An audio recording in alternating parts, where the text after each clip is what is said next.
Dzień dobry. Dzisiejszy wykład poświęcony jest równowadze kwasowo-zasadowej. Każdy z nas, kto cokolwiek w swoim życiu działał w kuchni, a myślę, że każdy z nas coś działał w kuchni, bo w sumie każdy z nas je, mógł sobie zdać sprawę z tego, że jeśli obieramy świeże warzywa i świeże owoce, czy też jakoś je kroimy, to z czasem zaczynają one ciemnieć. Wiąże się to z aktywnością enzymatyczną, która się zmienia pod wpływem innej dostępności tlenu. Powszechnie stosujemy taki kuchenny myk do zatrzymania tego ciemnienia przez polanie pokrojonych warzyw i owoców z sokiem z cytryny, co powoduje, że to ciemnienie, jeśli nie zatrzymujemy, to przynajmniej znacznie zwalniamy. Wiąże się to z tym, że aktywność naszych enzymów jest zależna w dużej mierze od pH, czyli od zakwaszenia środowiska. I tak jak w klasycznym już dzisiaj filmie słyszeliśmy, że ogry są jak cebula, bo mają warstwy, no to ludzie są jak awokado. Ich aktywność enzymatyczna jest zależna między innymi od pH roztworu. Oprócz tego, że nadrzędnym celem dzisiejszego wykładu jest przedstawienie zasad rządzących równowagą kwasowo-zasadową, przy okazji możemy osiągnąć dwa takie cele dodatkowe, bo przyglądając się tym procesom służącym tej równowadze, możemy zobaczyć, jak wygląda transport przezbłonowy, czy też szerzej transport przezkomórkowy, a na koniec też zobaczyć, co takiego internet opowiada o zakwaszeniu organizmu i jak możemy do tego tematu podejść. Więc przy okazji poprzednich zajęć rozmawialiśmy o tym, że nerki są tym narządem, który utrzymuje równowagę, naszą homeostazę płynów, czyli stały skład i objętość naszych płynów ustrojowych.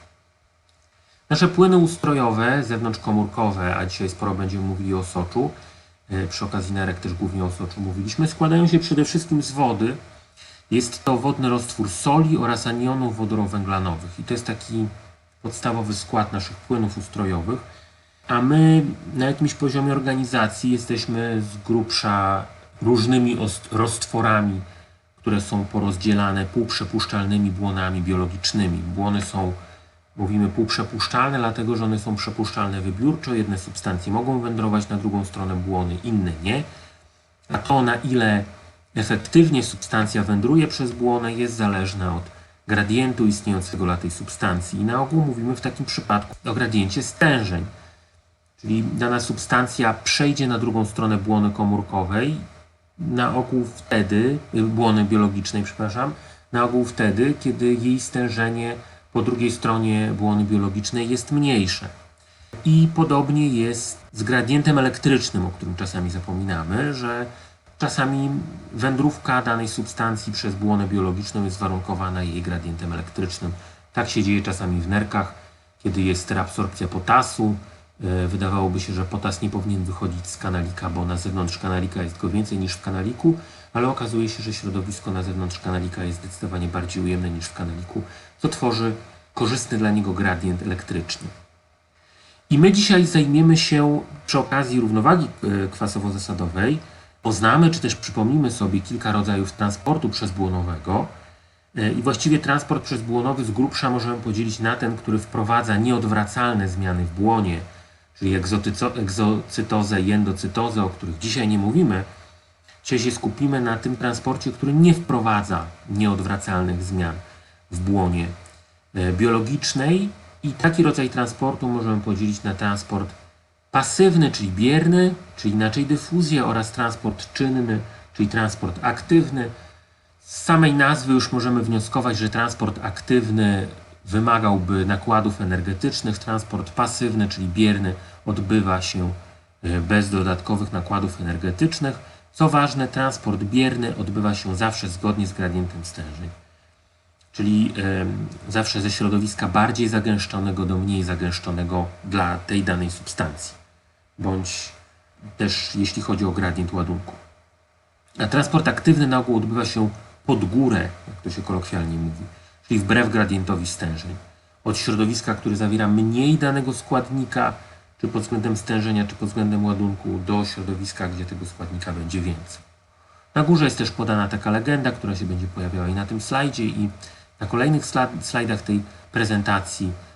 Tak będę oznaczał kanały, tak transportery, a tak enzymy błonowe o właściwościach ATPazy, czyli rozkładające ATP, a w ten sposób uwalniające energię. Transport bierny w gruncie rzeczy przede wszystkim nam, biologom, daje się poznać jako dyfuzja prosta. Czyli ten najprostszy przykład, kiedy substancja swobodnie dyfunduje przez błonę z jednej strony błony na drugą, zgodnie z gradientem malejącym. Taki transport nie wymaga nakładów energetycznych. Czasami wystarczy kanał po prostu, by dana substancja przeszła przez błonę biologiczną. A czasami, jeśli substancja jest hydrofobowa, to nawet ten kanał jest niepotrzebny. Dyfuzja wspomagana jest to taka dyfuzja, która w gruncie rzeczy zaszłaby sama, spontanicznie przez błonę, ale dzięki występowaniu jakichś konkretnych transporterów może ten proces znacznie przyspieszyć. Natomiast w przypadku transportu aktywnego musi zajść zużycie energii, a więc musi wystąpić jakaś aktywność ATP-azowa. ATP-azy w formie tak zwanej pompy to są białka błonowe, które rozkładają ATP. One się obracają nie bez powodu, no bo w enzymologii istnieje taki termin jak obrót enzymu, czyli liczba reakcji, jaką cząsteczka enzymu potrafi przeprowadzić na sekundę. I najbardziej znana, najbardziej powszechna pompa, czyli ATP-aza, to jest pompa sodowo-potasowa, czyli Na plus K plus ATP-aza. To jest taki enzym, który usuwa sód z komórki i wprowadza potas do komórki. Więc widzimy, że w tym przypadku ten transport sodu i potasu jest pierwotnie aktywny, czy pierwotnie czynny, bo energię wydatkujemy konkretnie na ten proces. Ale mogą wystąpić takie procesy, które zachodzą w innym obszarze błony komórkowej. Jak sobie wyobrazimy, że taki klocek ten tutaj to jest symbolicznie dla nas komórka, więc granice tego klocka, kontury tego klocka to jest błona komórkowa. Że dzięki temu, że po jednej stronie komórki funkcjonuje taki enzym błonowy, który zużywa energię, on zmienia stosunki jonowe wewnątrz tej komórki, no bo usuwa z niej sód i wprowadza do niej potas. I to na przykład powoduje, że ten potas może wyjść po innej stronie komórki, albo sód może wejść do komórki po innej stronie komórki. I to jest transport wtórnie czynny, czy wtórnie aktywny. Czyli ten transport właściwie nie zużywa energii, ale on jest możliwy tylko dlatego, że energia została zużyta w innym punkcie. I właściwie przykłady tych transportów będziemy mieć przywoływane w momencie, kiedy będziemy omawiali równowagę kwasowo-zasadową. Czyli właściwie równowaga kwasowo-zasadowa jest dla nas elementem równowagi składu i objętości płynów ustrojowych. Kluczowe dla niej jest stężenie protonów, czyli stężenie kationów wodorowych w płynach ustrojowych. Łatwo zauważyć, że właściwie stężenie protonów w osoczu krwi jest 3,5 miliona razy mniejsze niż stężenie jonów sodowych. Zakres wahań stężenia protonów w płynach ustrojowych to jest 1 milionowa zakresu wahań jonów sodowych. Dlatego przywołuję tutaj sód, ponieważ sód jest tym głównym kationem naszych płynów ustrojowych, który odpowiada za 95% siły osmotycznej płynów ustrojowych, więc głównie decyduje o objętości tych płynów. No a skoro kation wodorowy, czy proton, jest jonem, a na straży gospodarki jonowej stoją nerki, no to nie dziwo, że nerki będą miały również decydujący głos w równowadze kwasowo-zasadowej. I choć na poprzednich zajęciach poznaliśmy budowę moczu jako roztworu wodnego, głównie soli mocznika i nie mówiliśmy tam o protonach, to jednak protonów w moczu potrafi być całkiem sporo. Jak one są tam schowane, dzisiaj też opowiem. Skoro mówimy o równowadze kwasowo-zasadowej, to powinniśmy sobie zdefiniować choć w najprostszy sposób kwas i zasadę. W takiej najprostszej definicji kwas jest cząsteczką, która potrafi oddać proton do roztworu, a zasada jest cząsteczką, która potrafi przyjąć proton z roztworu. I to tempo dodawania protonów do roztworu, czy odbierania protonów z roztworu może być różne. Dlatego i kwasy i zasady dzielimy na mocne i słabe. Kwasy mocne są to takie kwasy, które dysocjują bardzo szybko, a więc bardzo szybko oddają protony do roztworu, a więc bardzo szybko zmieniają jego pH, bardzo szybko go zakwaszają. I podobnie silne zasady to są takie zasady, które bardzo szybko odbierają protony z roztworu, a więc bardzo szybko mogą podwyższyć pH roztworu. Odwrotnie, kwasy słabe i zasady słabe to są takie substancje, które bardzo powoli oddają te protony bądź odbierają te protony z roztworu. Dlatego też w przypadku działania kwasów i zasad słabych pH roztworu zmienia się bardzo powoli, czy też zmienia się w niewielkim zakresie. A ponieważ definiując homeostazę na poprzednim wykładzie, powiedziałem o tym, że homeostaza jest to utrzymanie funkcjonowania naszego środowiska wewnętrznego w bardzo wąskim zakresie wahań. Dlatego też nasze zjawiska buforujące równowagę kwasowo-zasadową są oparte właśnie na działaniu kwasów słabych i podobnie słabych zasad. Więc to te substancje będą przywoływane później w kontekście buforowania płynów ustrojowych. My w zasadzie w fizjologii nie mówimy bezpośrednio o stężeniu protonów, ponieważ te stężenia są bardzo małe, jak zobaczyliśmy to na poprzednim slajdzie. Przekształcamy je w formie zlogarytmizowania, kiedy tę wartość przekształcimy przez ujemny logarytm dziesiętny, otrzymujemy wartość tak zwaną pH i dzięki temu ta wartość jest większa, nie jest taka malutka i łatwiej ją procesować w głowie, łatwiej sobie wyobrażać, co to pH robi. I przez to, że ta wartość jest ujemna, więc jest odwrotnością, chociaż w inny sposób to jest napisane, odwrotnością ze stężenia protonów, dlatego im pH wyższe, tym niższe stężenie protonów. Te dwie wartości się zmieniają w przeciwną stronę. Właściwie mówi się o tym, że pH waha się w zakresie zmian od 0 do 14. Nie jest to do końca prawda, bo pojawiają się też wartości powyżej 14, ale nas to w fizjologii nie interesuje, bo właściwie w fizjologii pH nie przekracza wartości 8. Na tej osi na dole mamy narysowane pH i odłożone pH różnych płynów ustrojowych. Widzimy, że najniższe pH panuje w żołądku. Sok żołądkowy ma pH poniżej 1. Największy zakres, największy rozstrzał pH to jest pH moczu. Nie powinno nas to dziwić, skoro mówiliśmy tydzień temu o tym, że skład moczu jest bardzo zmienny i konsekwencją tej zmienności jest utrzymanie zakresu wahań naszych płynów, składu i objętości naszych płynów fizjologicznych w bardzo wąskim przedziale. I właśnie dlatego nasz organizm może funkcjonować w małym zakresie wahań, że skład jego moczu jest bardzo różny. W związku z tym w moczu może występować różna zawartość protonów, a przez to może się zmieniać pH. Kolejna sprawa to jest to, że nasz metabolizm toczy się w komórkach. Metabolizm głównie generuje protony, więc nie dziwo, że środowisko wewnątrzkomórkowe w porównaniu ze środowiskiem zewnątrzkomórkowym będzie miało nieco niższe pH. I jak spojrzymy na osocze, z tych płynów zewnątrzkomórkowych dla nas najważniejsze jest pH krwi tętniczej. Dlaczego? Dlatego, że badaniem, które jest dla nas fundamentalnym w orzeczeniu, czy mamy do czynienia z zaburzeniem równowagi kwasowo-zasadowej, czy nie, jest badanie gazometryczne krwi tętniczej. I na podstawie odchylenia wartości krwi tętniczej w górę bądź w dół orzekamy, czy mamy do czynienia z zasadowicą, czy z kwasicą. Kiedy wartości pH płynów, wartości pH osocza przekroczą 8 w górę bądź 6,8 w dół, zgon następuje w ciągu kilku godzin, chyba że odpowiednio interweniujemy wcześniej. Nasza równowaga kwasowo-zasadowa opiera się na 3 filarach. Na różnych układach buforujących pH, czyli substancjach, które mogą wiązać albo uwalniać protony, oraz na pracy płuc i na pracy nerek. Tak się składa, że te układy buforujące mogą zadziałać natychmiastowo, działają natychmiast, kiedy pH się zmienia, ale ich wadą jest to, że nie mogą usuwać protonów. Te protony po prostu są zamknięte w cząsteczkach. Kwasowość naszego ustroju może zmniejszyć za to funkcja płuc, które usuwają dwutlenek węgla. Dwutlenek węgla jest produktem rozpadu kwasu węglowego.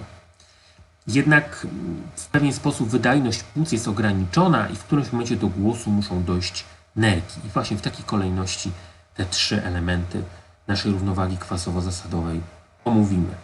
Na koniec za to skupimy się na badaniu gazometrycznym. Zobaczymy, co z gazometrii możemy wywnioskować i w jaki sposób definiujemy tę kwasicę i zasadowicę klinicznie. I zaczynamy od substancji buforujących. Bufor jest to taka substancja, generalizując, która przez to, że może łatwo dysocjować, a więc uwalniać protony bądź wiązać, potrafi w pewnym zakresie specyficznym dla siebie, bo każdy bufor ma jakiś zakres pH specyficzny dla siebie, na tyle sprawnie wychwytywać protony z roztworu, że pH roztworu nie zmienia się mimo tego, że dodajemy albo ujmujemy jemu jakichś składników. I głównym układem buforującym naszego organizmu jest układ buforu wodorowęglanowego. Dwutlenek węgla rozpuszcza się w wodzie, tworząc kwas węglowy, który jest dość niestabilny, to nam zaznacza tutaj ta podwójna strzałka, dlatego on może z powrotem rozpadać się na dwutlenek węgla i wodę, ale w niewielkim stopniu może też zdysocjować. Widzimy, że równowaga tej reakcji jest przesunięta w lewo. W chwili, kiedy dysocjuje, jego anion wodorowęglanowy może tworzyć sól z sodem, sól sodową, i właściwie te dwa równania opisują nam zasadę działania buforu wodorowęglanowego. W momencie, kiedy pojawia się silny kwas, w takim środowisku, w którym działa bufor wodorowęglanowy, pojawia się więcej protonów. Ta nadwyżka protonów wiąże duże ilości anionów wodorowęglanowych, tworząc kwas węglowy, który rozpada się na dwutlenek węgla i wody. My nie jesteśmy w stanie dzisiaj wejść w jakieś głębsze zakamarki fizjologii oddychania, ale dwutlenek węgla jest główną siłą napędową ruchów oddechowych. To, że wykonujemy kolejny wdech, jest odruchem wywołanym przez to, że stężenie czy ciśnienie parcjalne dwutlenku węgla w naszych płynach ustrojowych przekroczyło jakąś wartość krytyczną. I w drugą stronę, jeśli w roztworze pojawi się silna zasada, to proszę zauważyć, że zasada silna, reagując z naszym słabym kwasem węglowym, tworzy sole tego kwasu węglowego. A skoro to są sole, to kwas węglowy nie może się rozpadać na dwutlenek węgla i wodę, więc spada nam ciśnienie parcjalne dwutlenku węgla w ustroju, przez co nasze ruchy oddechowe ulegają zahamowaniu. I to jest informacja płynąca dla nas z tej treści przedstawionej na tej planszy, że właściwie procesy buforowania pH naszego ustroju dość szybko przekładają się na zmianę wzorca oddechowego. To teraz zobaczmy sobie bardziej ilościowo, jak działa układ buforu wodorowęglanowego.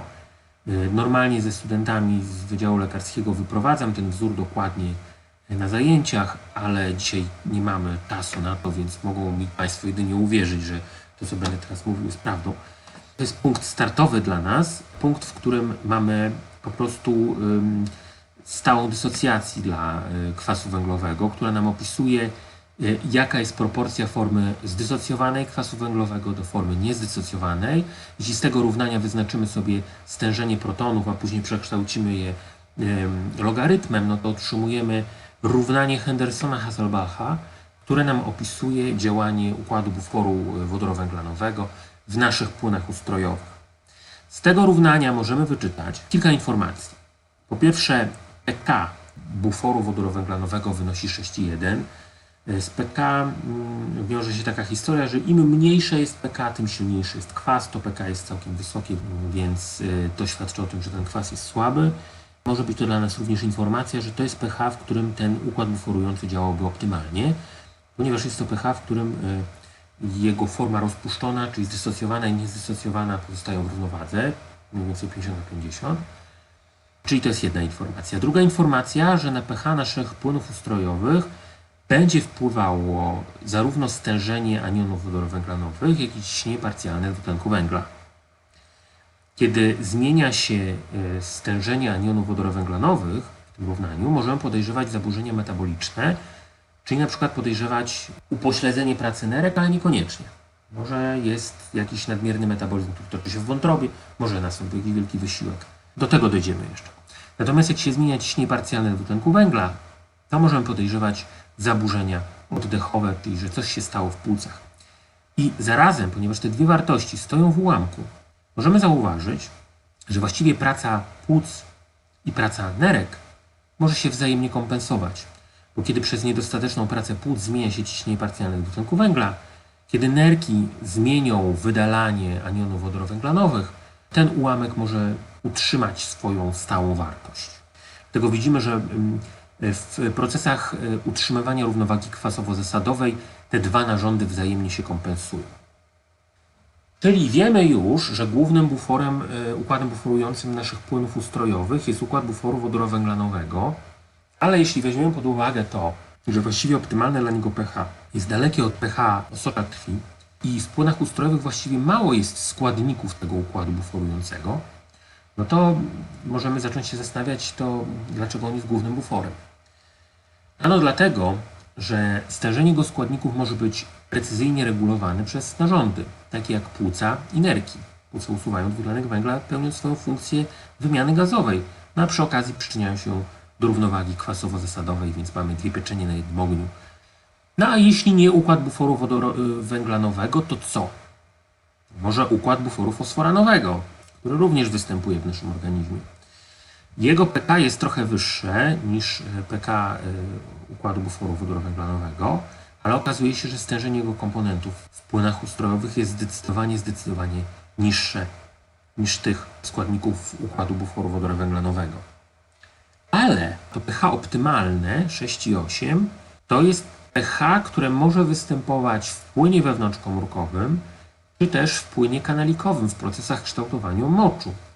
Dlatego też uznaje się, że układ buforu wodorowęglanowego jest najważniejszy w buforowaniu płynów zewnątrzkomórkowych, natomiast układ buforu fosforanowego jest ważniejszy w buforowaniu płynów wewnątrzkomórkowych niż zewnątrzkomórkowych oraz jest istotny w buforowaniu płynu kanalikowego, o czym będziemy jeszcze mówili przy okazji nerek.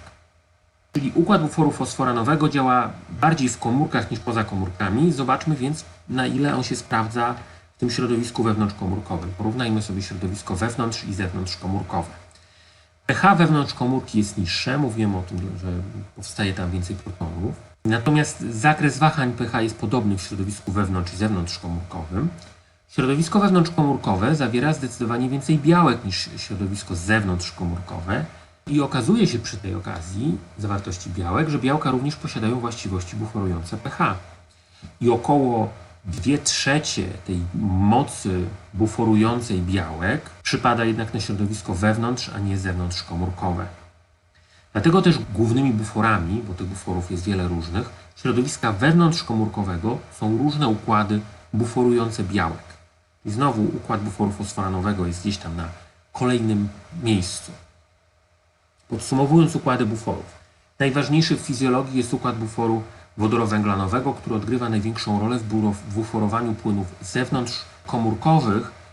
Dla nas w tym momencie najważniejszym z tych płynów jest osocze.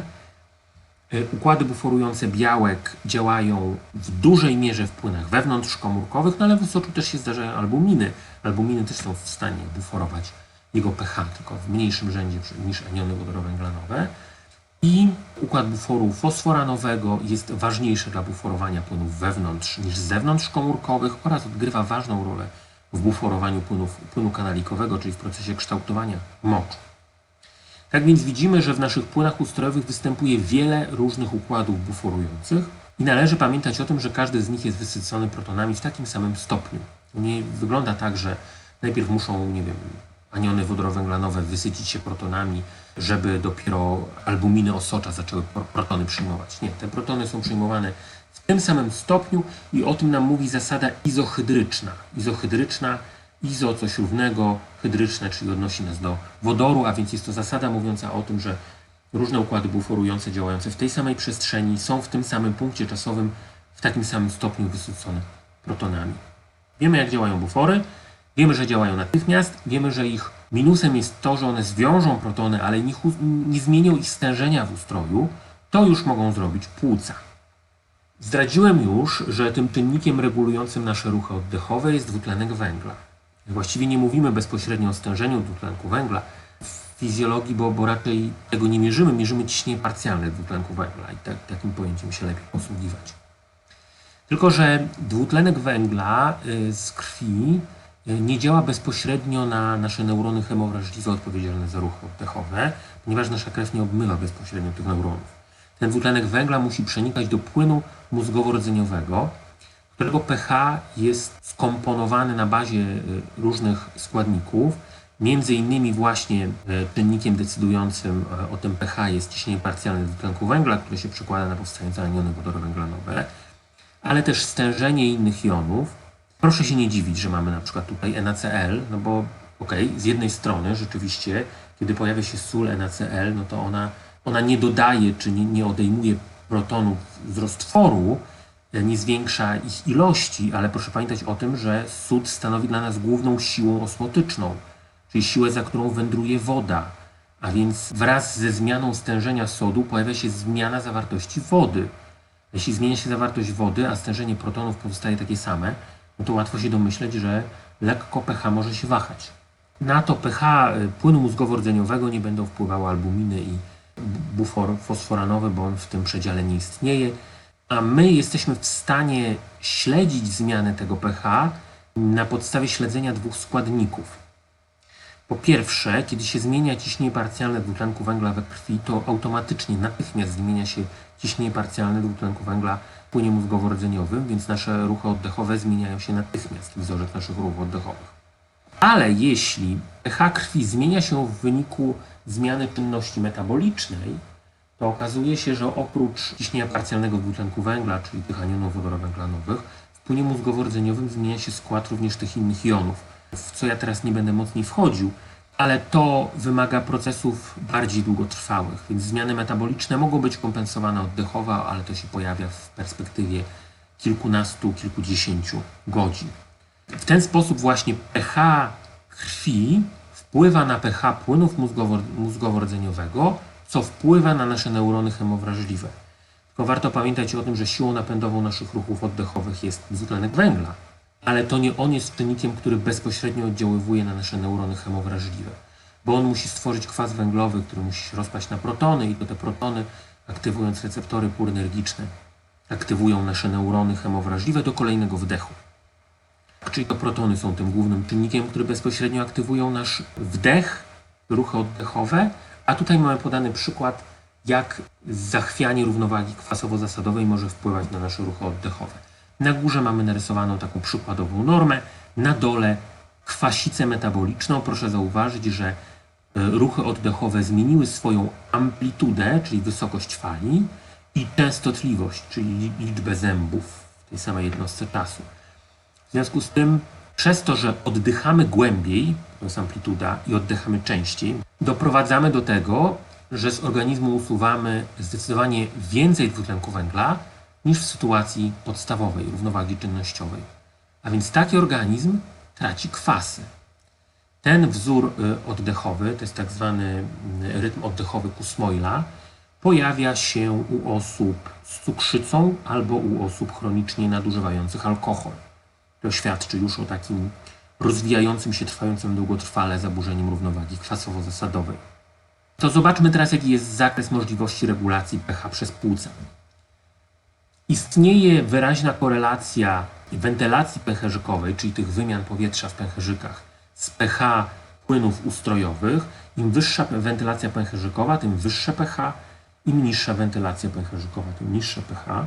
Możemy z tego wnioskować też, że jeśli następują jakieś zaburzenia oddychania, na przykład płuca są zwłóknione po przebyciu jakiegoś ciężkiego zapalenia płuc i nasze funkcje oddechowe ulegają upośledzeniu, to może istnieć ryzyko obniżenia pH naszych płynów ustrojowych.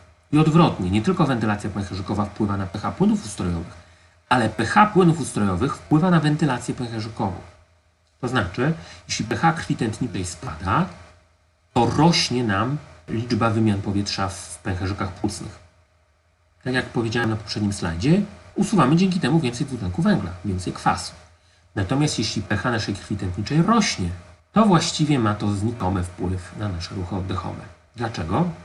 Dlatego, że jeśli byśmy chcieli oszczędzać kwasy przez zahamowanie ruchów oddechowych, to w którymś momencie moglibyśmy przestać oddychać. W gruncie rzeczy w oddychaniu przede wszystkim chodzi o wymianę gazową, a ta regulacja równowagi kwasowo-zasadowej odbywa się przy okazji. Choć w warunkach wysokogórskich, gdzie zawartość tlenu w powietrzu jest niska, wzorzec oddechowy zmienia się na tyle, że rzeczywiście mamy do czynienia z czymś takim, co nazywamy oddychaniem sparowanym. Tacy himalaiści na ogół robią 3 oddechy, pod czym następuje dłuższa pauza. Czyli zauważmy, że kompensacja oddechowa świetnie działa w przypadku obniżania pH, konieczności obniżenia pH krwi, ale nie w sytuacji podwyższania tego pH. I w takim doświadczeniu wykonanym na zwierzętach zorientowano się również, że jeśli zwierzęciu przez infuzję płynów o odczynie kwaśnym obniżamy pH do 7,0, to w ciągu kilkunastu minut obserwujemy zmianę w wentylacji pęcherzykowej i pH socza krwi tętniczej jest podnoszone do około 7,2-7,3. To nie są wartości wyjściowe, ale to są wartości zdecydowanie wyższe niż te uzyskane po infuzji. Stąd też szacuje się wydajność buforową płuc na około 50-75%. Czyli płuca już są w stanie dość szybko zareagować i usunąć jakąś porcję kwasu z naszego organizmu, ale nie jest to układ doskonały. Stąd też w którymś momencie Do głosu musi dojść nerka, której reakcja pojawia się późno dość w czasie, bo nerka potrzebuje sporo czasu, żeby w pełni tę reakcję rozwinąć, ale jest zdecydowanie najbardziej brzemienna w skutkach. Mówiłem o tym, że metabolizm generuje protony. I rzeczywiście szacuje się, że mniej więcej nadwyżka produkcji kwasów nad zasadami w naszym ustroju to może być jakieś nawet 4:1. Więc absolutnie fundamentalnym zadaniem nerek, które pilnują równowagi składu i objętości płynów ustrojowych, jest takie działanie, by maksymalnie oszczędzać zasady, a usuwać kwasy. To jest fundamentalne zadanie w pracy nerek w równowadze kwasowo-zasadowej. Dlatego głównym zadaniem nerki jest odzyskanie wszystkich anionów wodorowęglanowych, które pojawiły się w płynie kanalikowym. Wszystkich w stanie równowagi czynnościowej. Wszystkie muszą być odzyskane. Dopiero wtedy możemy przejść do dalszych etapów. Tak się dzieje, że te aniony HCO3-, żeby być odzyskane, muszą stworzyć kwas węglowy. A więc muszą być wydzielone protony. Więc odzyskiwaniu anionów wodorowęglanowych cały czas towarzyszy wydzielanie protonów. Protony więc są zużywane na odzyskiwanie anionów wodorowęglanowych i dopiero wtedy, kiedy wszystkie aniony wodorowęglanowe zostaną zużyte, protony mogą być wydalane z moczem. Dodatkowo, na każdy proton wydalony z moczem nerka tworzy nowy anion wodorowęglanowy. Więc nie dość, że odzyskała wszystkie aniony wodorowęglanowe, nie dość, że usunęła protony z moczem, to jeszcze stworzyła nowe aniony wodorowęglanowe. Takie jest zadanie nerki w utrzymaniu równowagi kwasowo-zasadowej. My musimy sobie przypomnieć jeden mały detal w związku z poprzednimi zajęciami. Mówiliśmy sobie o tym, że nefron składa się z kłębuszka nerkowego, składa się z kanalika bliższego, z pętli nefronu i z kanalika dalszego. I w kanaliku dalszym był ten problem, że kanalik dalszy w połowie swojej długości różnicował się na dwa elementy. Ja mówiłem, że to się dzieje za sprawą rozwoju embrionalnego nerki. Tak to jest zaznaczone na tym rysunku. Tutaj widzimy, że pula komórek, która tworzy wczesną część kanalika dalszego i późną, to są dwie różne pule komórek. Przypomnę, że to właśnie w tym punkcie zmieniały się właściwości kanalika dalszego, jego wrażliwość na parathormon i aldosteron, także jego wrażliwość na wazopresynę, bo odcinek wczesny jest nigdy nieprzypuszczalny dla wody, odcinek późny jest przepuszczany dla wody zależnie od wazopresyny, bo to ona decyduje o tym, czy kanały wodne akwaporyny drugiej będą aktywne, czy nie. I my musimy niestety znowu pamiętać o tej granicy. Ja wiem, że to może się wydawać detal, ale znowu w równowadze kwasowo-zasadowej pewna granica transportu przebiega dokładnie tutaj na styku tych dwóch różnych pól komórek, które widać w rozwoju embrionalnym. Tylko zanim dojdziemy do tego transportu, a mamy narysowany cały nefron, to zauważmy, że zdecydowana większość anionów wodorowęglanowych zostaje odebrana już w kanaliku bliższym.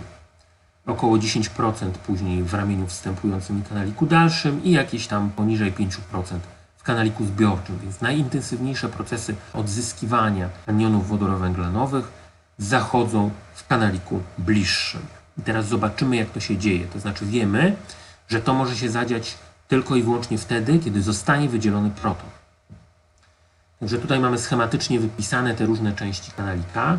Więc tutaj się znajduje kłębuszek, tu zachodzi filtracja i tutaj sobie tam płyną te różne rzeczy, aż trafiają do miedniczki nerkowej jako moc ostateczny.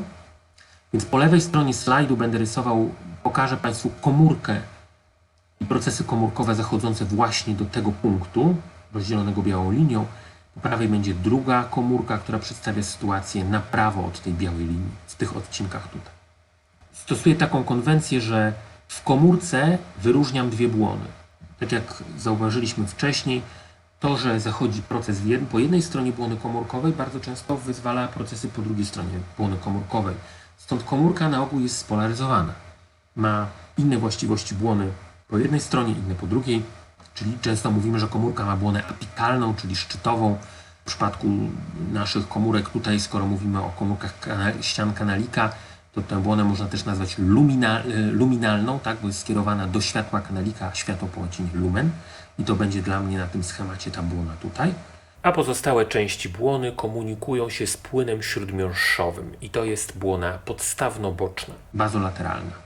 Czyli ten roztwór po lewej to jest płyn kanalikowy, roztwór po prawej to jest płyn śródmiąższowy, a roztwór wewnątrz komórki to jest cytozą. I zobaczmy, co się dzieje. Proszę mocno jakoś na razie nie zwracać uwagi na te nazwy tych różnych transporterów. Najbardziej chodzi o to, żebyśmy załapali, o co chodzi w ogólnym rozrachunku w tych procesach transportowych. W błonie podstawno-bocznej działa pompa sodowo-potasowa, która usuwa sód z komórki. Dzięki temu, że sód został z komórki usunięty, sód może do komórki wejść z płynu kanalikowego. Kiedy ten sód wchodzi do komórki, ten sam transporter, exchanger, wymiennik, wyrzuca z komórki proton. To jest reakcja obojętna elektrycznie, po prostu kation wymienił się na kation. Ten proton wiąże nam anion wodorowęglanowy w płynie kanalikowym, tworząc kwas węglowy, który rozpada się na dwutlenek węgla i wodę. Dwutlenek węgla dyfunduje do komórki, tworząc nowy kwas węglowy, z którego proton zostaje usunięty na zewnątrz, a anion wodorowęglanowy może wrócić do ustroju. Proszę zauważyć, że to nie jest reabsorpcja. Ja do tej pory unikałem użycia słowa reabsorpcja w kontekście anionów wodorowęglanowych, dlatego że aniony wodorowęglanowe ulegają odnowieniu albo odtworzeniu, a nie prostej reabsorpcji, że są wciągane przez jakiś transporter do komórki. Teraz zobaczmy sytuację po drugiej stronie białej linii. To jest sytuacja, w której transport wodoru wygląda inaczej. Mówiłem o tym, że w tych odcinkach występują komórki wstawkowe alfa i beta, albo inaczej A i B, o których obiecałem, że więcej usłyszą Państwo teraz przy okazji równowagi kwasowo-zasadowej. Te komórki są wyjątkowe w skali całego ustroju, bo one opierają swoją energetykę nie na pompie sodowo-potasowej, a na pompie protonowej. To pompa protonowa usuwa protony z takich komórek i proszę zauważyć, że jak ten transport protonów po lewej stronie slajdu wymagał zużycia energii w innym obszarze błony, a więc był wtórnie czynny, to tutaj transport protonów jest pierwotnie czynny. Taka komórka typu A czy alfa wypompowuje proton, natomiast zauważmy, że komórka typu B czy beta może nam reabsorbować aniony wodorowęglanowe. No tutaj dosłownie reabsorbować, bo tutaj znajdują się transportery. Czyli te dwie komórki biorą udział w równowadze kwasowo-zasadowej, ale w przeciwną stronę. Protony, znaczy w przeciwną stronę, prowadząc w tę samą stronę, znaczy usuwając kwasy i oszczędzając zasady, ale no, ich zadania są inne. Komórki typu alfa usuwają protony, komórki typu beta odzyskują aniony wodorowęglanowe. Wiąże się z tym przeciwna polaryzacja tych komórek. Tak jak komórki alfa mają z jednej strony pompę protonową, a z drugiej transportery dla anionów wodorowęglanowych, w komórkach typu beta jest to dokładnie odwrotnie. Czyli polarność tych komórek jest przeciwna względem siebie. Skąd ten proton w komórkach typu alfa? Dwutlenek węgla z płynu śródmiąższowego dyfunduje, tworząc kwas węglowy, no i znowu proton jest wydzielony. Zobaczmy więc, co może napędzać te procesy wydzielania protonów. Po pierwsze, im większe stężenie dwutlenku węgla, czyli im wyższe ciśnienie parcjalne dwutlenku węgla w ustroju, tym więcej kwasu węglowego w komórkach może powstawać, a więc więcej protonów może powstać, które będą usuwane do światła kanalika. Po drugie, na poprzednich zajęciach poznaliśmy taki układ, który się nazywał renina-angiotensyna-aldosteron i był to układ, który wpływał na gospodarkę, na utrzymanie ciśnienia tętniczego krwi przez obkurczanie naczyń i przez zwiększanie resorpcji soli w nerkach. Tutaj się pojawił dodatkowy jeszcze enzym właśnie, który jest aktywowany przez aldosteron. Tylko proszę zauważyć, że reabsorpcja soli zwykle idzie w przeciwnym kierunku z wydzielaniem protonów. Więc im silniejsze działanie układu renina-angiotensyna-aldosteron, to nie tylko silniejsze procesy podwyższania ciśnienia tętniczego krwi w ustroju, ale też silniejsze procesy usuwania protonów. Wracając jeszcze raz do zajęć poprzednich, kiedy pokazałem taki slajd, w którym globalnie podsumowałem transport w kanalikach nerkowych na przykładzie jonów sodowych, mogli się Państwo przekonać, że właściwie około 3-5% całego transportu w kanalikach nerkowych zachodzi w kanaliku zbiorczym. Cała reszta zachodzi w kanaliku nefronu. Ale to ten mały ilościowo, wydawałoby się, transport w kanaliku zbiorczym jest kluczowy dla zmiany zawartości protonów w moczu, bo ona urośnie aż 900-krotnie właśnie w kanaliku zbiorczym. Tylko gdybyśmy chcieli usunąć ten ogrom protonów w formie wolnej w moczu, to ze względu, uwzględniając rozpuszczalność protonów w wodzie, musielibyśmy na dobę usuwać około 15 wanien moczu. To są ogromne ilości. Dlatego też protony usuwane są w zdecydowanie większej części w formie związanej, w formie soli. Jakaś pula protonów oczywiście jest w formie wolnej. Dzięki temu mocz jest zakwaszony. To ma dodatkowe znaczenie takie, że obniżone pH moczu jest czynnikiem bakteriostatycznym. Bakterie nie mogą się rozwijać, czy też mają utrudniony rozwój w drogach moczowych. No a my zobaczmy, skoro większość tych protonów musi być związana w formie soli, to jak te sole powstają i co to są za sole. Jednego kandydata na tworzenie soli już znamy. Mówiliśmy już wcześniej, że układ buforu fosforanowego działa w kanalikach nerkowych. Owszem, te wszystkie elementy, które tutaj przywołuję, to są elementy już wcześniej omawiane, więc nie będę się na nimi skupiał.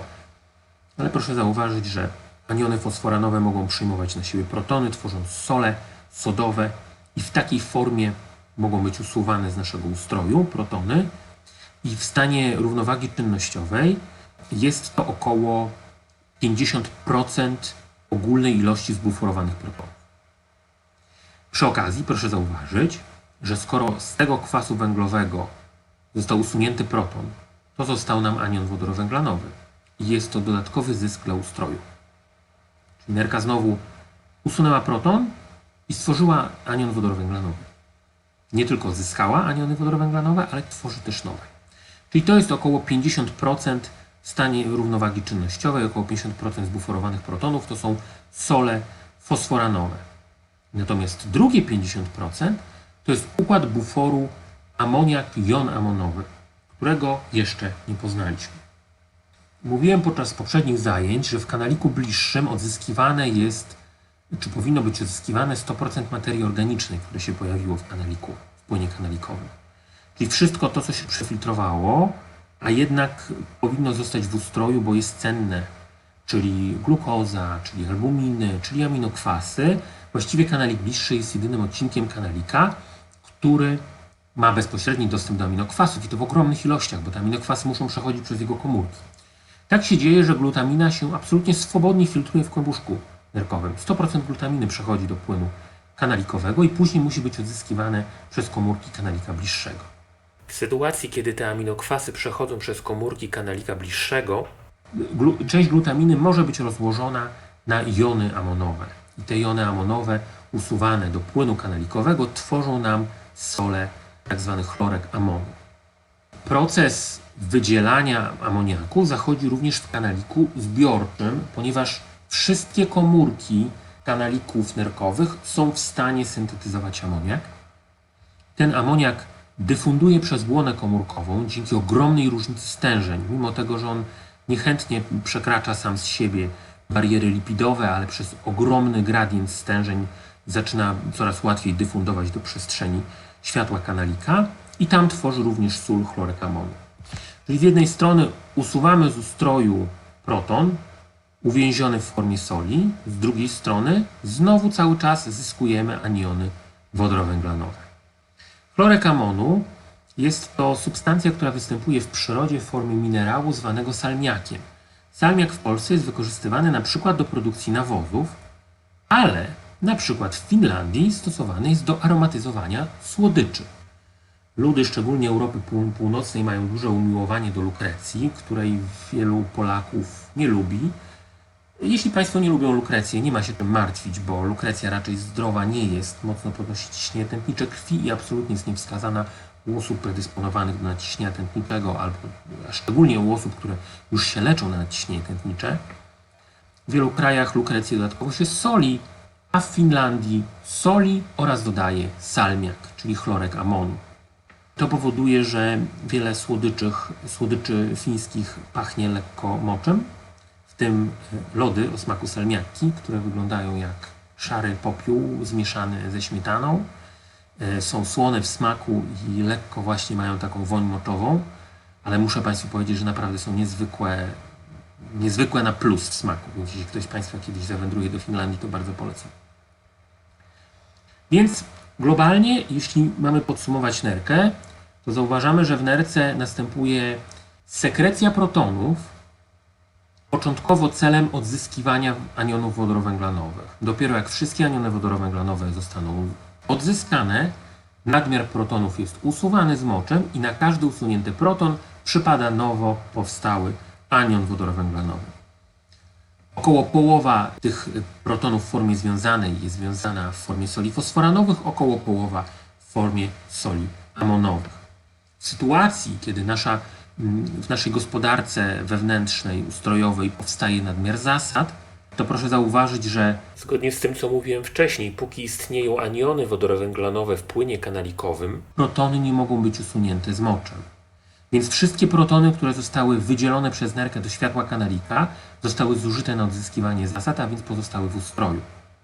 W końcu, ponieważ protony się skończyły, a protony są konieczne do odzyskiwania zasad, nadmiar zasad jest usuwany z moczem. Taka sytuacja może zajść na przykład wtedy, kiedy prowadzimy dietę restrykcyjnie roślinną. Wtedy możemy doprowadzić do takiego stanu, że mamy nadwyżkę produkcji zasad. I odwrotna sytuacja, kiedy nasz ustrój ma nadwyżkę produkcji kwasów, może wiązać się z dietą o dużej zawartości produktów zwierzęcych, ale może też się wiązać z pewnymi chorobami, z pewnymi zatruciami, czy też ekstremalnie dużymi wysiłkami. Wtedy wydzielana jest ogromna ilość protonów w moczu, które głównie są bulforowane w soli amonowej, czyli właściwie nie zmienia się ilość soli fosforanowych, zmienia się tylko ilość soli amonowych w sytuacji, kiedy to winduje bardzo w górę to wydzielanie protonów. I proszę pamiętać, że na każdy wydzielony proton mamy ten dodatkowy zysk, że w nerce powstanie nowy anion wodorowęglanowy. Czyli przy tej okazji przekonaliśmy się, że nasza dieta wpływa na coś, co nazywamy potencjalnym obciążeniem nerki kwasem. Bo wiele produktów spożywczych może przykładać się w naszym metabolizmie właśnie na dodatkową produkcję kwasów bądź dodatkową produkcję zasad. W takim ogólnym rozumieniu, które przedstawiłem też na poprzednim slajdzie, na ogół produkty roślinne sprzyjają powstawaniu nadmiaru zasad, natomiast produkty odzwierzęce nadmiaru kwasów, ale nie jest to tak proste, jak to się potocznie uważa, bo proszę zauważyć, że jeśli spojrzymy na tę czołówkę substancji kwasotwórczych, to są informacje pochodzące z tej publikacji, to właściwie w samej czołówce nie ma mięsa, o którym najczęściej się myśli, tylko mamy nabiał, dosłownie w oryginale to jest opisane, że to jest nabiał mleczny, czyli jajka w tej klasyfikacji tutaj nie wchodzą. A więc właściwie nabiał przyczynia się do największego powstawania kwasów, nie mięso, wbrew temu jakby się powszechnie sądziło. I ogólnie mówi się o tym, że produkty roślinne zwiększają u nas produkcję zasad, czyli mają ujemny ładunek kwasowy, nie? W ten sposób to interpretujemy. Ale proszę zauważyć, że im bardziej przetworzone są produkty roślinne, tym bardziej mogą się stawać one mniej zasadotwórcze, a nawet coraz bardziej kwasotwórcze. Świetnie, czyli wiemy, jak działa nerka. Ale, no właśnie, tutaj na tym slajdzie było wolne miejsce, które mogłoby sugerować, że jeszcze może się pojawić jakiś tajemniczy gracz. I rzeczywiście istnieje taki gracz. To jest wątroba. Wątroba nie stoi w pierwszym rzędzie regulacji gospodarki kwasowo-zasadowej, ale jest dość istotna. Wątroba pełni w ustroju około 500 funkcji, więc właściwie jeśli omawiamy cokolwiek, to jest duża szansa, że w którymś momencie można byłoby zahaczyć o wątrobę i jakąś dygresję o wątrobie poczynić. Tylko w kwestii równowagi kwasowo-zasadowej, po pierwsze, skoro wątroba prowadzi tak intensywny metabolizm, że zużywa około 20% ogólnego zużycia tlenu przez ustrój, odpowiada za produkcję około 20% ogólnej produkcji dwutlenku węgla w ustroju. To się wiąże z wieloma innymi procesami, na które nie mamy dzisiaj czasu, ale proszę zwrócić uwagę, że chociażby przez syntezę białek osota, przez syntezę albumin, wątroba może wpływać na procesy buforowania płynów ustrojowych, a przez to na równowagę kwasowo-zasadową. Dla nas w tym momencie najistotniejszy będzie cykl glutaminy. Co się dzieje w wątrobie? Jednym z tych 500 zadań wątroby jest przetworzenie produktu ubocznego białek, silnie toksycznego amoniaku, w mniej toksyczny mocznik. Jest to reakcja, która zabiera sporo energii, a dodatkowo zużywa nam aniony wodorowęglanowe, które powinniśmy oszczędzać. No, ale ta substancja jest mniej toksyczna dla nas. Jest to właśnie zysk. Co się dzieje w wątrobie? Jak wątroba przetwarza ten amoniak na mocznik i jak to się ma do równowagi kwasowo-zasadowej? Krew na tym schemacie będzie płynęła od lewej do prawej. Czyli tu jest punkt wejścia do wątroby, tu jest punkt wyjścia z wątroby. Krew do wątroby wpływa żyłą wrotną i początkowo przepływa w okolicach hepatocytów okołowrotnych, a wypływa z wątroby żyłą wątrobową, więc na koniec przepływa w okolicy hepatocytów okołożylnych. Przypomnę, że zadaniem wątroby jest wyłapanie amoniaku i przerobienie go na mocznik. Amoniak jest wychwytywany przez te hepatocyty okołowrotne i przetwarzany na mocznik. Te hepatocyty są też zdolne przetwarzać czy wytwarzać mocznik z samej glutaminy, ale w warunkach równowagi czynnościowej jest to proces dość znikomy. Hepatocyty okołożylne wychwytują po prostu ten amoniak, który nie był wychwycony przez te hepatocyty okołowrotne i przetwarzają go na glutaminę, bo nie potrafią tworzyć mocznika. Dzięki temu właściwie tutaj trochę glutaminy było zabrane, tutaj trochę glutaminy jest dodane, właściwie stężenie glutaminy się nie zmienia. I tak to wygląda w stanie równowagi czynnościowej. Co się jednak dzieje w sytuacji kwasicy? W sytuacji kwasicy powinniśmy oszczędzać aniony wodorowęglanowe. Więc aktywność hepatocytów okołowrotnych ustaje. Dzięki temu ustaje synteza mocznika, nie zużywamy na mocznik anionów wodorowęglanowych, rośnie nam stężenie amoniaku w moczu. Oczywiście to nie jest sytuacja korzystna tak globalnie, no bo amoniak jest zdecydowanie bardziej toksyczny od mocznika, no ale coś się odbywa kosztem czegoś. I odwrotnie, w sytuacji, kiedy mamy do czynienia z zasadowicą i korzystne byłoby tracenie anionów wodorowęglanowych, hepatocyty okołowrotne mają napędzany proces przetwarzania nie tylko amoniaku w mocznik, ale także glutaminy w mocznik. Stąd też większe zużycie anionów wodorowęglanowych. Świetnie, wątroba omówiona, więcej niespodziewanych narządów w planach nie ma. Więc podsumowując te układy różnych substancji buforujących działają natychmiast. Jest to ich ogromna zaleta, ale nie są w stanie usuwać kwasów bądź zasad z ustroju. To już mogą uczynić płuca. Ich niewątpliwą zaletą jest działanie bardzo szybkie, jednak ich wydajność buforowa jest mocno ograniczona.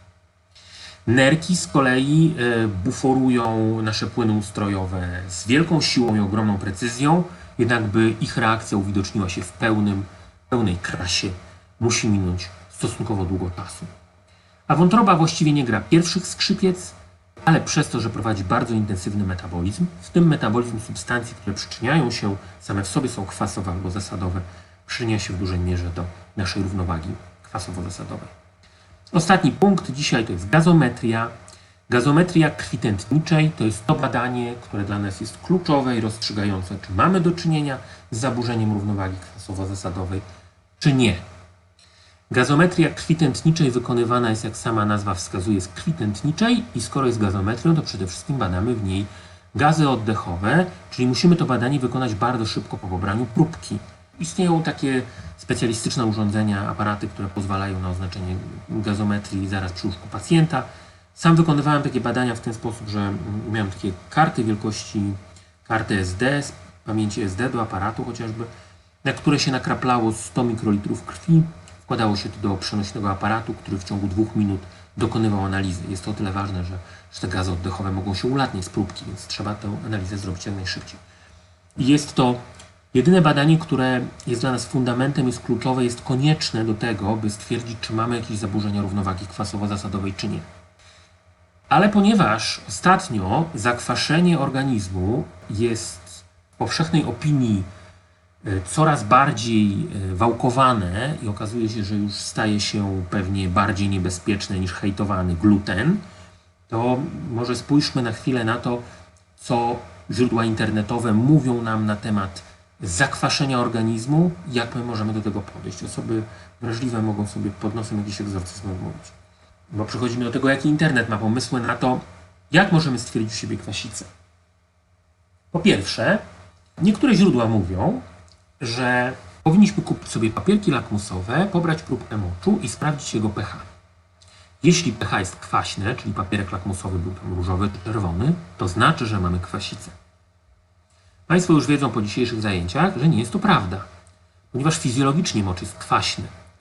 Dlatego, że dzięki temu, że mocz jest kwaśny, my możemy utrzymać właściwą równowagę kwasowo-zasadową ustroju, bo w moczu usunięty jest ten nadmiar protonów. Dodatkowo ta kwasowość moczu jest dla nas korzystna z tego powodu, że jest to czynnik bakteriostatyczny. W wielu przypadkach naprawdę prowadzenia prawidłowego trybu życia nasz mocz będzie bardziej kwaśny, jest większa szansa, że będzie bardziej kwaśny niż bardziej zasadowy. Kolejny test. Okazuje się, że istnieje taki test plucia na czczo do szklanki z wodą. Trzeba przygotować sobie wieczorem szklankę z wodą przy łóżku i następnie jak rano się człowiek obudzi, to pierwsze co zrobić, to splunąć do szklanki i obserwować opadanie śliny. Nie udało mi się znaleźć interpretacji, jak ten test miałby wskazywać na stopień zakwaszenia organizmu, jaki miałby być tu mechanizm, no ale przy okazji przeczytałem taką teorię, że właściwie nowotwory nie istnieją, że jesteśmy oszukiwani przez firmy farmaceutyczne i każdy nowotwór jest grzybicą, którą bardzo łatwo możemy usunąć przez doprowadzenie pH swojej krwi tętniczej do wartości 8,0 przez zażywanie sody oczyszczonej. Przypomnę Państwu, że przekroczenie progu 8,0 pH krwi tętniczej to jest ryzyko śmierci. Trzecia rzecz to jest opinia, że dorośli śmierdzą. To jest dosłowny cytat. Dorośli śmierdzą, dzieci nie śmierdzą i to jest dowód na zakwaszanie się dorosłych. Jest to w pewien sposób częściowo przewrotnie prawdziwe, to znaczy rzeczywiście osoby z kwasicą metaboliczną, tak jak w cukrzycy drugiej, mogą mieć niepokojącą woń w wydychanym powietrzu. Ale jeśli ktoś mówi generalnie o tym, że dzieci nie śmierdzą, a dorośli śmierdzą, to najłatwiejszą przyczyną tłumaczącą te zjawisko jest fakt, że dzieci mają nieaktywne tak zwane gruczoły potowe wonne, które są aktywowane dopiero w okresie dojrzewania. Bo człowiek ma dwa rodzaje gruczołów potowych. Gruczoły potowe termoregulacyjne, które wydzielają rzadki płyn, który ma się przyczyniać do odprowadzania ciepła, i gruczoły potowe wonne, które zawierają dużo białek i lipidów i odpowiadają za nasz zapach osobniczy. I właściwie same w sobie mocno nieprzyjemnie wonne dla nas nie są, ale jak są rozłożone przez bakterie, to stają się wonne. Więc tak naprawdę my rzeczywiście z biegiem życia stajemy się, brzydko mówiąc, trochę mniej przyjemnie pachnący, ale wiąże się to z tym, że no, taka jest nasza fizjologia, po prostu dojrzeliśmy. To nie ma bezpośrednich związków z kwasowością, chociaż może. No mnie bardzo dziwi to, że wiele tych stron internetowych, które opowiadają o tym, jak jesteśmy zakwaszeni, nie podają na przykład rzeczy, którą najłatwiej zauważyć, a która jest jednak dokumentowana przez źródła konwencjonalne, czyli medyczne. To, że zakwaszenie bardzo szybko przekłada się na zmianę naszego wzorca oddechowego, a wiele osób jest w stanie to zauważyć. Mówię to jako astmatyk. Czasami mam rozmowy z osobami, które nie wiedzą o tym, że mam astmę, ale widzą, że na przykład oddycham w inny sposób niż przeciętne osoby, więc takie rzeczy są zauważalne. Dobrze, więc skoro tym kluczowym badaniem dla określenia równowagi kwasowo-zasadowej jest uzyskanie próbki krwi tętniczej i badanie gazometryczne, to zobaczmy, co z niego możemy wywnioskować. Możemy w nim oznaczyć zawartość pH, możemy w nim oznaczyć zawartość stężenia anionów wodorowęglanowych, czy też ciśnienie parcjalne dwutlenku węgla. I na początku zaczynamy nasze rozważenia od tego, czy w ogóle zmieniło się pH. Jeśli nie zmieniło się pH, no to mogą również istnieć takie sytuacje, że po tych dodatkowych czynnikach możemy zauważyć, że to pH jest niezmienione, ale przez jakieś buforowanie. Bo właściwie dzięki tym trzem oznaczonym czynnikom możemy stwierdzić, czy mamy do czynienia chociażby z zaburzeniami metabolicznymi, które posiadają jakieś mechanizmy kompensacyjne, czy te mechanizmy kompensacyjne wystąpiły już, czy nie, i tak dalej, i tak dalej. To nie ma sensu, żebyśmy w to się mocno wgłębiali, ale proszę zauważyć, że dzięki interpretacji tych trzech oznaczeń możemy dojść do wniosku, z jakim przykładem kwasicy bądź zasadowicy mamy do czynienia. To nadal nie jest jeszcze kwestia ostatecznie rozstrzygająca, ale możemy dodatkowo jakieś oznaczenia jonów dokonać w osoczu i to nam dodatkowo jeszcze zawęża diagnostycznie przyczynę kwasicy bądź zasadowicy. Więc spójrzmy sobie teraz na przyczynę kwasicy i zasadowicy Na początku przyczyny oddechowe. Przyczyny kwasicy oddechowej, tak jak wspomniałem wcześniej, są to przede wszystkim różnego rodzaju uszkodzenia płuc. W rzadkich przypadkach są to uszkodzenia ośrodkowego układu nerwowego, które na przykład by się wiązały z upośledzeniem hemowrażliwości neuronów. Zasadowica oddechowa zdarza się bardzo rzadko. Jeśli już się zdarza, to na ogół jest to zasadowica wysokogórska, która wiąże się z tym, że nasz wzorzec oddechowy w górach wysokich, czyli teoretycznie od wysokości 2200 metrów, jest dopasowany tak, by zwiększyć pobieranie tlenu, którego w powietrzu jest mniej, przez to usuwane jest więcej dwutlenku węgla, a więc doprowadzamy się do zasadowicy fizjologicznej. Chociaż myślę, że dla tej pani większym problemem jest fakt, że porwała się na świnicę w Japonkach. Natomiast jeśli mówimy o kwasicy i zasadowicy metabolicznej, no to tutaj przyczyn jest zdecydowanie więcej. W przypadku kwasicy metabolicznej może być to na przykład biegunka. I tu znowu istnieje takie niebezpieczeństwo, że osoby, które bardzo często oddają się różnym sposobom oczyszczania ciała i tym alternatywnym metodom walczenia z zakwaszeniem przez internet, mogą przyjmować środki naturalne przeczyszczające i wtedy w mniemaniu niektórych takich osób możliwe, że one walczą ze swoją kwasicą, ale tak naprawdę to ma odwrotny skutek, że właściwie one mogą wywołać u siebie kwasicę. Wymiotowanie treścią jelitową. Treść jelitowa jest bardziej zasadowa od treści żołądkowej. Istnieje coś takiego jak wymioty kałowe. Rzadko się to zdarza, ale może to doprowadzić do usuwania treści jelitowej przez usta. Częściej może się zdarzyć taka sytuacja, że odruch wymiotny jest tak silny, że usuwamy też trochę treści z dwunastnicy. O cukrzycy wspominałem wcześniej.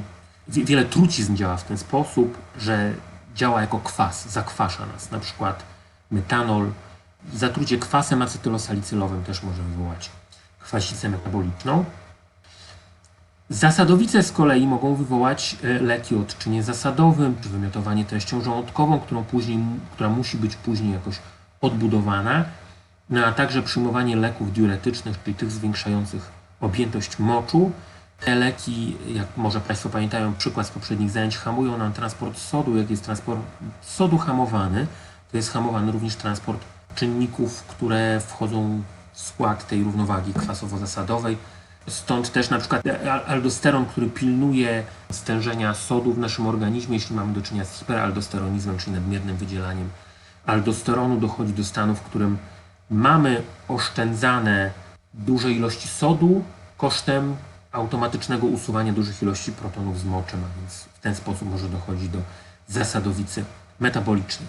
Czyli w przypadku postępowania klinicznego musimy znaleźć przyczynę konkretnej kwasicy i na podstawie tej przyczyny zastosować odpowiednie podejście. Oczywiście osoba z kwasicą wynikającą z cukrzycy będzie inaczej traktowana niż ta, która ma kwasicę w związku z tym, że wyjechała na tydzień do Maroka i miała ciężkie biegunki. Natomiast co proponuje internet? Jedną propozycję pokazałem już wcześniej, to jest przyjmowanie sody oczyszczonej. A co jeszcze? Tak się składa, że trafiłem ostatnimi czasy na 3 preparaty, które oferują nam odkwaszenie. Chciałbym na przykładzie tych 3 substancji pokazać, jak możemy podejść do nich, co możemy o nich myśleć. To jest pierwsza substancja, którą niedawno mi sam Google podpowiedział, jako taka, którą byłbym zainteresowany. Jest to substancja, która ma nam pomagać utrzymać równowagę kwasowo-zasadową. Natomiast na czym ona się opiera? Chciałem znaleźć jej substancje czynne, nie udało mi się. Wyczytałem tylko tyle, że zawiera wyciąg z aloesu, z nasion anyżu i orzecha włoskiego. 109 zł. Nie wiem, na ile nam starczy 60 kapsułek. Przypuszczam, że jest to terapia miesięczna. Wydaje mi się, że jeśli ktoś chciałby prowadzić zdrowy tryb życia, jedząc orzechy włoskie i anyż przez miesiąc, to taniej by mu to wyszło niż te kapsułki, a dodatkowo miałby jakieś interesujące doznania smakowe. To, co może tworzyć taką jakąś lampkę ostrzeżenia w opisie, pojawia się tu słowo schorzenie. Warto zwrócić na nie uwagę. Schorzenie jest słowem, którego raczej osoby z branży farmaceutycznej i osoby z wykształceniem medycznym nie stosują, gdyż uznają je za zbyt kolokwialne. Zdecydowanie częściej mówią choroba, aczkolwiek oczywiście zdarza się każdemu powiedzieć jakiś kolokwializm, więc schorzenie czasami się pojawia. Mi osobiście, jeśli widzę takie słowo w opisie jakiegoś produktu, od razu zapala się lampka, czy na pewno jest to opis profesjonalny. Kolejny preparat, zdecydowanie najczęściej pojawiający się w aptekach i o na pewno najbardziej korzystnej cenie, czyli nie tak drenujący portfel jak inne preparaty, w swoim opisie ma informację, że źle zbilansowana dieta i siedzący tryb życia mogą doprowadzić do szeregu zaburzeń metabolizmu oraz do tak zwanego zakwaszenia organizmu. Źle zbilansowana dieta, jak najbardziej się zgadzam, może mieć wpływ na naszą równowagę kwasowo-zasadową, ale siedzący tryb życia mógłbym tutaj już mieć wątpliwości. Chciałbym się więc dowiedzieć, co takiego wpływa na wielką moc tego preparatu, który miałby nam pomagać w utrzymaniu równowagi kwasowo-zasadowej. Dlaczego używam słowa preparat? Dlatego, że jak Państwo widzą, w samym opisie sam producent wytłuścił sformułowanie suplement diety. I warto przy tej okazji zwrócić uwagę na to, że suplement diety to nie jest produkt leczniczy, to jest środek spożywczy. W Polsce rejestruje go główny inspektor sanitarny, a nie główny inspektor farmaceutyczny, choć związek suplementów diety z lekami sugerowany jest przez ich sprzedaż w aptekach. Jest to o tyle ważne, że statystyki pokazują, że 20% Polaków przyjmuje przynajmniej jeden suplement diety, a z czego może się taki suplement diety składać? Z róży stulistnej, zielonej herbaty i mniszka lekarskiego, plus jakieś witaminy. Jeśli ja dobrze rozumiem opis tego preparatu, to producent sugeruje nam, że możemy walczyć z konsekwencjami siedzącego trybu życia przez picie zielonej herbaty i łykanie wyciągu z róży. Rozumiem, że jeśli ja spędzam dużo czasu przed komputerem, ale piję zwykle dużo zielonej herbaty, to właściwie jestem zwolniony z kupowania takiego suplementu diety. Należy zaznaczyć, że jedynym skutecznym sposobem walki z konsekwencjami siedzącego trybu życia jest zmiana trybu życia. I trzeci, ostatni produkt, jaki znalazłem, był to produkt, który znalazłem w rankingu tabletek na odkwaszanie organizmu, który ma być rzekomo polecany przez CNN i The New York Times. Ciekawe, czy te podmioty w ogóle wiedzą, że polecają taki ranking. Na miejscu pierwszym występuje tutaj produkt, który ma maksymalną skuteczność, maksymalną szybkość i trwałość rezultatu oraz ma szalone bezpieczeństwo. Tylko czy to jest lek? No, czytamy o tym, że to jest produkt, to jest hit, to jest suplement. No właśnie, czyli to jest suplement, to nie jest lek. Wszedłem więc na stronę producenta i o tyle byłem zainteresowany, że okazało się, że ta strona producenta posiada referencje. Wydawało mi się więc, że wśród tych referencji znajdę odniesienia do publikacji naukowych, które mi opiszą, że rzeczywiście prowadzono jakieś badania, które wykazały, że ten produkt pomaga nam jakoś w utrzymaniu równowagi kwasowo-zasadowej. Okazało się, że producent pod słowem referencje rozumie trochę co innego niż referencje w znaczeniu naukowym, bo były to opinie użytkowników, czyli typu John z Minnesoty, lat 33, opowiada, jak jego życie się zmieniło po zażyciu takiego preparatu. No ale dalej następował spis składników. Spis składników przygotowany bardzo elegancko dla osób, które może nie znają się mocno na substancjach składowych leków czy substancji spożywczych, bo teraz omawiamy substancję spożywczą, więc każda substancja była opatrzona obrazkiem oraz opisem. Składników było tu multum, na tym slajdzie przedstawiam tylko wybrane. Zaczyna się całkiem nieźle, muszę powiedzieć, bo w preparacie występuje cholina, a trzeba przyznać, że cholina jest czynnikiem, który wspomaga regenerację komórek wątroby. Więc jak najbardziej, jeśli wątroba bierze jakikolwiek udział w równowadze kwasowo-zasadowej, no to cholina może jej w tym pomóc, choć wątroba nie gra tutaj pierwszych skrzypiec. Z choliną nie ma co dyskutować, nie jest źle. Natomiast dalej pojawia się zielona herbata i mięta pieprzowa, czyli znowu coś, co można byłoby samemu sobie zaparzyć i spożyć, jeszcze mając dodatkowe jakieś doznania smakowe, a nie tylko łykanie pustej kapsułki. Okazuje się, że producent nie chce z nami się komunikować językiem bezpośrednim, bo zamiast efekt rozkurczający woli powiedzieć efekt spazmolityczny. Dalej pojawia się ostryż długi, co mnie osobiście mocno zaskoczyło, bo właściwie nie znam żadnego Polaka, który by kurkumę nazywał ostryżem długim i wydawałoby się, że jeśli producent chce się bezpośrednio komunikować z klientem, umieszczając obrazki składników swojego preparatu, no to nazwy też stosowałby takie, które by do niego mówiły coś bezpośrednio, no ale w sytuacji, kiedy zobaczyłem tymianek zobrazowany zdjęciem Shaoli, to już machnąłem na te rozważania ręką. Ile kosztuje takie odkwaszanie za pomocą mieszanki przypraw z choliną? 199 zł miesięcznie plus koszty dostawy. Ewentualnie jeśli zapłacimy 600 zł z góry, to mamy pakiet optymalny, który jest najpopularniejszy i ma nam wystarczyć na pół roku. I teraz, co jest niebezpieczne w tym wszystkim? Wracając do tego rankingu, który polecił mi ten preparat, w opisie tego rankingu pojawia się jedno bardzo, bardzo kluczowe zdanie. Usuwanie nadmiaru ilości związków w odczynie kwasowym jest długotrwałym stopniowym procesem, który wymaga od nas zmiany nawyków żywieniowych. Bez usunięcia produktów zakwaszających organizm i wprowadzenia na ich miejsce pożywienia alkalizującego, takiego jak niemożliwym będzie przywrócenie poprawnej wartości pH w ciele. Niestety jest to taka technika, w której mieszamy coś, co faktycznie działa, z czymś innym, co niekoniecznie musi działać. Ale proszę zauważyć, jeśli moglibyśmy sobie wyobrazić takie postępowanie przeciętnego człowieka, który kupił preparat na odkwaszenie organizmu i ten preparat u niego nie zadziałał. Być może jeśli on złoży reklamację takiego preparatu, chociaż nie widziałem opcji jakiejś gwarancji i reklamacji na tych stronach internetowych, to właściwie producent może powiedzieć, no dobrze, ale my jasno napisaliśmy, że nasz preparat sam z siebie nie działa, trzeba jeszcze prowadzić odpowiednią dietę. Natomiast jeśli ktoś taki zastosuje preparat i zastosuje właściwą dietę, to kiedy zaobserwuje u siebie efekty, jest duża szansa, że stworzy w sobie asocjację efektów poprawy swojej jakości życia z preparatem, a nie z poprawą swojej jakości żywienia. A być może to jest tak, że to jest pierwszy punkt w życiu tego człowieka, kiedy on się zatrzymał i się zastanowił nad tym, co ja właściwie spożywam. Zmodyfikował swoją dietę, wprowadził więcej żywności nieprzetworzonej, więcej owoców i warzyw. No ale przeciętny człowiek, wydaje mi się, że w takim momencie zadzwoniłby do swojej koleżanki i kolegi i polecił mu jej fantastyczny preparat, a nie poprawę swoich nawyków żywieniowych. I to jest niebezpieczeństwo tych suplementów diety, które ja podałem tutaj jako przykład. Bo właściwie my ich wszystkich nie potrzebujemy. My potrafimy znacznie wpłynąć na naszą równowagę kwasowo-zasadową przez samą modyfikację naszej diety. I okazuje się, że są prace publikowane właśnie w zakresie tym PRAL, czyli Potential Renal Acid Load, które pokazują, że właściwie nawet nie trzeba wywracać całej diety do góry nogami, tylko wymienić kilka podstawowych składników, które potrafią bardzo wydajnie przełożyć się na zmianę naszej równowagi kwasowo-zasadowej, a przez to chociażby na czynność nerek.